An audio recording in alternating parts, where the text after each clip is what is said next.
Hello, everybody. Welcome to T-Wolves Takeover. I'm your host, Pablo. I've been a fan of the Timberwolves since the Chase Budinger era, the Alexis Fed era, the golden days of Timberwolves basketball. This place used to be called Barbecue Chicken Live, but now we're doing strictly Timberwolves content. And every week we're going to be doing 5 Timberwolves topics, and we're just going to chop it up on them. First thing I want to talk about is Terrance Shannon JR, the 24-year-old rookie who's been balling out as soon as he got rotational minutes. And that's kind of what the frustrating thing is that we all kind of expected him to be doing what he's doing right now, but Chris Finch just was not letting him in the rotation. The thing I love about Terrance Shannon Jr. right now is that he's not only doing what we expected him, but he's actually playmaking at a solid rate, and he's playing solid defense. He's driving on people, he's running the fast break. It's awesome to see, and he's going to dunk on a lot of people this year. He's going to score on a lot of people this year, and I just hope that that does happen, and that does come to fruition, because I'm kind of scared that as soon as everybody's healthy, we might be seeing some DNPs from Terrance Shannon Jr., and that would just be horrible. His jump shot is pretty solid for what we were expecting, and that's great. If he can develop a jump shot, it would just add a whole new dynamic to his game, and it could take him to the next level. For the second topic, I want to talk about Rob Dillingham. I know a lot of people are stressed about his on-court play over the past 5-7 games, but I just want to tell everybody, relax. He's a 19-year-old rookie, and he needs a longer leash. I think once the three-point shot settles down, I think it's going to make everything easier for him. He was a 44% three-point shooter from college, so I think that's going to translate eventually. His defense, it kind of is what it is. You kind of take what you take with that. But it is actually pretty comforting to see that he's trying. That's one thing that we don't want to see, is a guy who's not trying out there on the defensive end.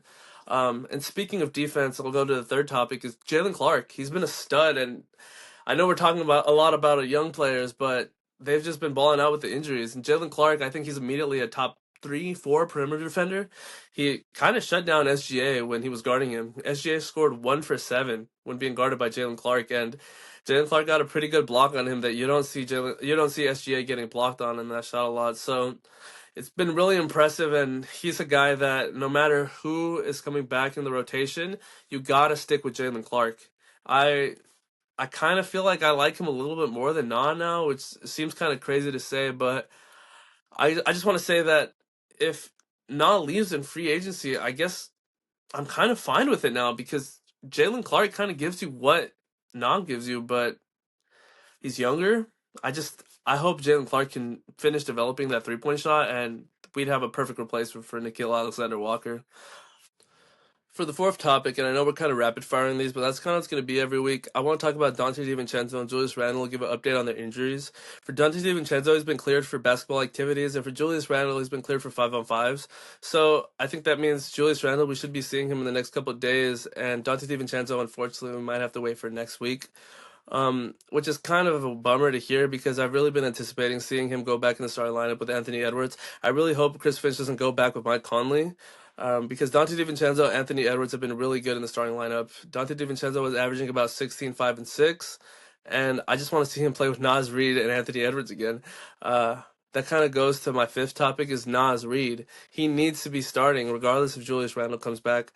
I know Chris Finch is probably going to stick with Julius Randle because of the politics of it all, but man, it would just be awesome to see Donte Divincenzo, Anthony Edwards, and Naz Reid all in the starting lineup. I feel like offensively they'd be really hard to stop, and defensively they'd still be solid with Rudy Gobert in the back. As far as Julius Randle, I like him, but I think the team would just benefit from him coming off the bench. I think the young guys would benefit from playing with him more, and that kind of is what it is. I just hope Julius Randle doesn't get mad about it, I guess. But if he does and he leaves in free agency, that's kind of fine. It opens up cap space, and we'll be good to go. That's kind of it for the T-Wolves Takeover, and I just want to say thank you for stopping by, and come back next week.